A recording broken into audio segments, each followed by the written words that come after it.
I want to stay along this line of just trends and change with Sam Altman. So there's a clip circulating of him just talking about how to spot trends, and I think this is pertinent to entrepreneurs. Absolutely. And as we talk about changes and needs for marketing, and to help refine that lens as we look around us. Big bet on a new platform, you want to make sure it's real. Now, there's an easy trick for this, which I'll share now. Real trends are ones where a new technology platform comes along and the early adopters use it obsessively and tell their friends how much they love it. A fake trend is one where people may buy the product, but don't use it, or at least not enough. So an example of a real trend, I already mentioned the iPhone, I'll mention that again. When the iPhone first came out, many people were dismissive because they only sold 1 million or 2 million that year. And they said, well, this just doesn't matter. But for the people that had an iPhone, they used it for hours every day. It became central to their lives. They loved it. They told their friends, you got to get one. And I think it was obvious then to people paying attention that something had fundamentally shifted. And we had a new computing platform that was going to spawn huge businesses. And it was a good time to bet on mobile apps.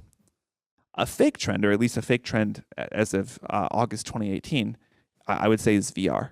I do believe VR will be big someday, but today most people that I know that own a VR headset use it never or very rarely.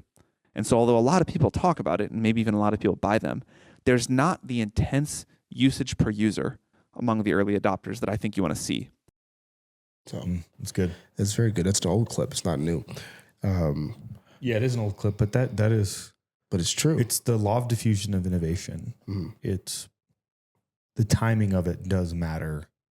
If you look at a lot of technology trends over time, somebody else had already done it. Like smartphone, there was an era kind of before that, and it was just too early. And then the resurgence of they started selling data instead of selling minutes. Remember that? And that was like the shift that helped the whole entire phone game change, right? From the BlackBerry being the king to iPhone being the new king. Yeah. What are some of the other trends you're seeing from your seat? I don't necessarily. The seat I tend to look from a lot is behavior within media, and so to his point is about really what are you seeing? Where do you see attention going for long, intense amounts of time?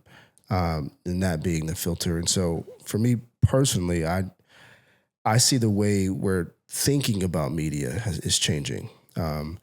And I see the way that platforms are obviously making us have to think about the media that we want to, have the outcome we want to have. That's changing also. So for example,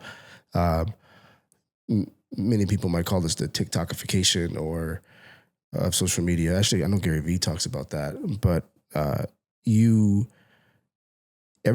door is wide open for anyone to create content now, because it's not about the person, it's about the content that they put out and where it falls within people's interest spectrum, right? That's a significant change that TikTok really led the drive on. And so that's a trend of people realize. The trend I see is people that were once hesitant realizing like, wait a second, I have skills, I have experience, I have knowledge, I'm funny, I'm passionate, and I'm not just trying to be an influencer anymore.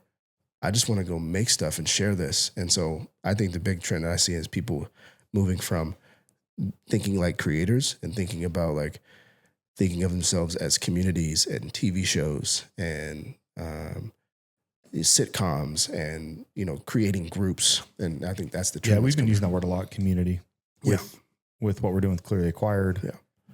The trend that I see is it's very expensive to go and start a business from scratch. Yeah, for sure. So it's easier to go and buy an established business that already has track record, contracts, brand reputation, and then optimize it and do some of what we're talking about. Take content to build community, to build brand.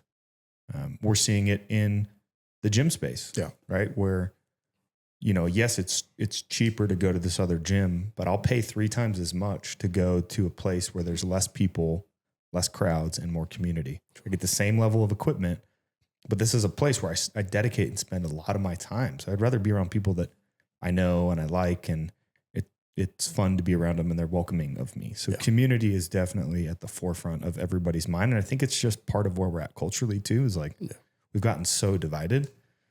People are looking for their tribe.